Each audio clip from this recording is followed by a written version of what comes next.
কাচ্চি বিরিয়ানি রান্না করার যতগুলো নিয়ম আছে, এর থেকে কোনো সহজ নিয়ম আছে বলে আমার মনে হয় না। হ্যালো ভিউয়ার্স, আসসালামু আলাইকুম। আপনারা সবাই কেমন আছেন? আলহামদুলিল্লাহ, আমি অনেক ভালো আছি। আশা করছি আপনারাও অনেক ভালো আছেন। লেটস কুকিং আমি ফুডে আপনাদের সবাইকে স্বাগতম জানিয়ে আবারও ঝটপট একটা নতুন রেসিপি নিয়ে চলে আসলাম। কিভাবে ঝটপট আপনারা কাচ্চি বিরিয়ানি প্রেসার কুকারেই তৈরি করে নিতে পারবেন তার সহজ টিপস এবং ট্রিক্স সহ আজকের এই রেসিপিটা আপনাদের সাথে শেয়ার করছি। আশা করছি সবসময়ের মতো আজকের এই রেসিপিটাও খুব ভালো লাগবে, তাই ভিডিওটা কেউ স্কিপ করবে না, তাহলে কিন্তু অনেক কিছু মিস হয়ে যাবে। তো চলুন দেখে নেওয়া যাক। চলে যাচ্ছি মূল রেসিপিতে। এখানে আমি প্রায় 1 কেজি পরিমাণ বিফ নিয়েছি। এই মাংসটাকে খুব ভালো করে ধুয়ে এখন আমি এখানে মশলা অ্যাড করে দিচ্ছি। এখানে ফার্স্টে 2 টেবিল চামচ পরিমাণ রসুন বাটা অ্যাড করে দিচ্ছি এবং এখানে 2 টেবিল চামচ পরিমাণ আদা বাটা অ্যাড করে দিব। আজকের এই বিরিয়ানিটা কিন্তু আমি 1 কেজি মাংস নিয়েছি এবং চালের পরিমাণটা কিন্তু আমার হাফ কেজি থাকবে। তো দেখুন বন্ধুরা, এখানে আমি 1 টেবিল চামচ পরিমাণ গরম মশলা গুঁড়া এবং 2 টেবিল চামচ পরিমাণ টক দই অ্যাড করে দিচ্ছি। এবার এখানে আমি 1 চা চামচ পরিমাণ লাল মরিচের গুঁড়া অ্যাড করে দিয়েছি এবং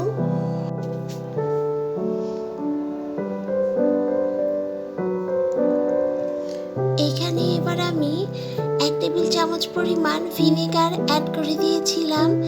এখন আমি সমস্ত মশলাগুলোকে খুব ভালো করে মেখে নিচ্ছি। এখানে কিন্তু আমি 1 চা চামচ পরিমাণ লবণও অ্যাড করে দিয়েছিলাম এবং এবার সমস্ত মশলাগুলো মাংসের সাথে খুব ভালো করে কিন্তু হাত দিয়ে এভাবে মেখে নিতে হবে, কারণ আপনার মাখাটা যতটা ভালো হবে মাংসের মধ্যে মশলাগুলো কিন্তু খুব সুন্দরভাবে ঢুকে যাবে। তো এটা একটা ছোট্ট টিপস থাকলো সবার জন্য। এখন আমি এখানে পেঁয়াজের যে বেরেস্তাটা আমি অফ ক্যামেরায় ভেজে রেখেছি তারই আমি বাদবাকি তেলগুলা এখানে অ্যাড করে দিচ্ছি।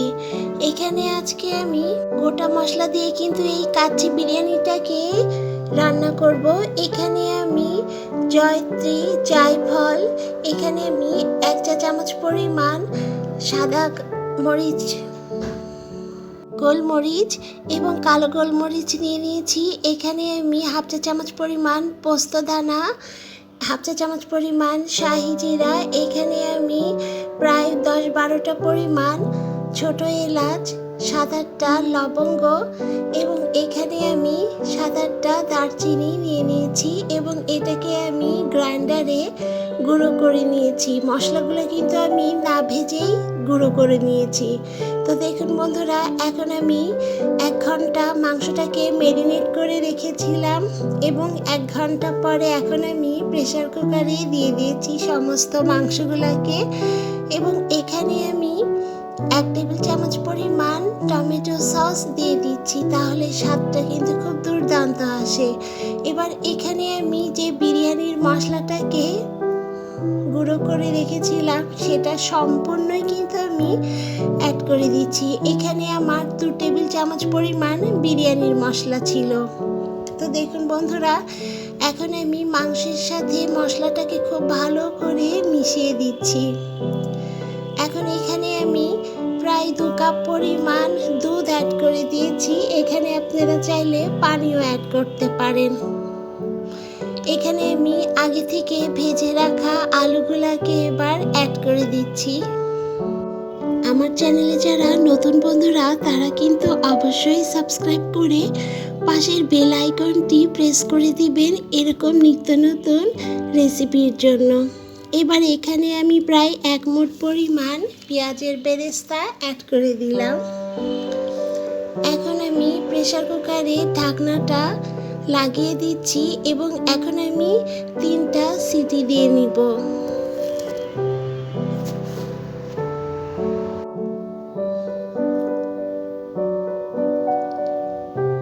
আজকের এই রেসিপিটা যারা ব্যাচেলার বা নতুন রাঁধুনি তাদের জন্য কিন্তু অনেক পরিমাণ সুবিধা হবে। কিভাবে ঝটপট আপনারা ঘরে একদম রেস্টুরেন্ট স্বাদে বিরিয়ানি তৈরি করে নিতে পারবেন সেটাই আজকে আপনাদের মাঝে তুলে ধরেছি। এখানে আমি আমার হাফ কেজি চালের জন্য এখানে আমি প্রায় 4 কাপ পরিমাণ পানি অ্যাড করে দিয়েছি এবং পানিটাকে একটু গরম করে নিচ্ছি এবং এই পানির মধ্যে আমি 1 চা চামচ পরিমাণ শাহি জিরা দিয়ে আমি চালটাকে সিদ্ধ করে নিচ্ছি।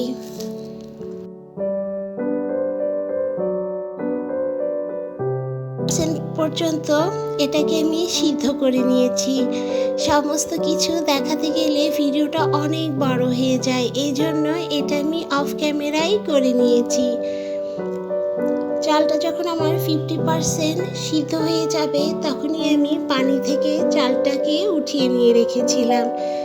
এখন আমি এই প্রথম লেয়ারে পেঁয়াজের বেরেস্তাটাকে অ্যাড করে দিচ্ছি। পেঁয়াজের বেরেস্তার মধ্যে এখানে আমি 2 টেবিল চামচ পরিমাণ গুঁড়া দুধ দিয়ে খুব ভালো করে মেখে নিয়ে সেই বেরেস্তাটাকে আমি অ্যাড করে দিয়েছি এবং এখানে কিন্তু এবার আমি 1 টেবিল চামচ পরিমাণ ঘি অ্যাড করে দিচ্ছি, কারণ ঘি ছাড়া কিন্তু শাহি একটা ফ্লেভার আসবে না। এবং এখানে আমি কয়েক টুকরো কাঁচামরিচ অ্যাড করে দিয়েছি। এখন আমি বেঁচে যাওয়া বাকি ভাতটাকে এভাবে আরেকটা লেয়ার করে সাজিয়ে দিচ্ছি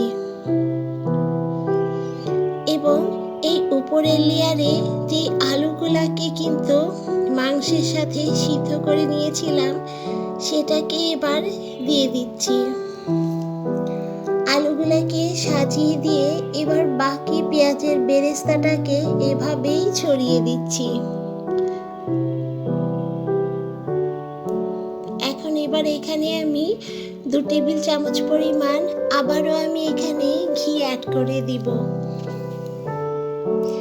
রেসিপিটা ভালো লাগলে সাবস্ক্রাইব করে সাথে থাকতে পারেন, আর বেশি ভালো লাগলে শেয়ার করে সবাইকে দেখার সুযোগ করে দিতে পারেন।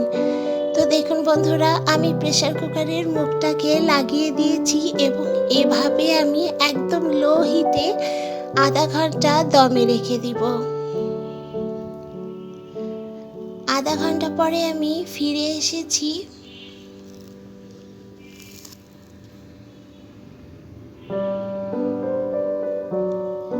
মাশাআল্লাহ, এতটা সুন্দর পরিমাণ একটা ফ্লেভার বের হচ্ছিল, এতটা সুন্দর পরিমাণ একটা গন্ধে মনে হচ্ছিল পুরো ঘর ভরে গিয়েছে বন্ধুরা।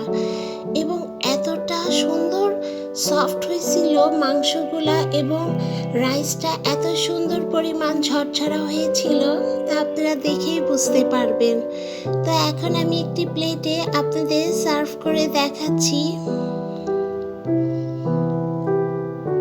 এরকম বিরিয়ানি যদি আপনারা বাসাতেই তৈরি করতে পারেন তাহলে কেন রেস্টুরেন্ট থেকে কিনে আনবেন? দেখতে যেমন লোভনীয় হয়েছে, খেতে কিন্তু তার থেকেও ভীষণ মজাদার হয়েছে বন্ধুরা।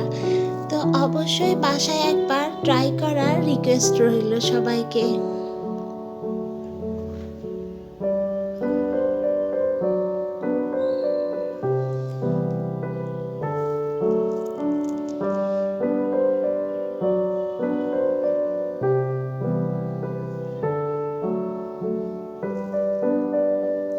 তো রেসিপিটা ভালো লাগলে অবশ্যই কমেন্টস করতে কিন্তু ভুলবেন না।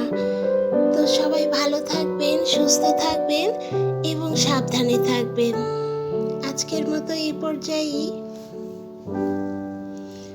আল্লাহ হাফেজ।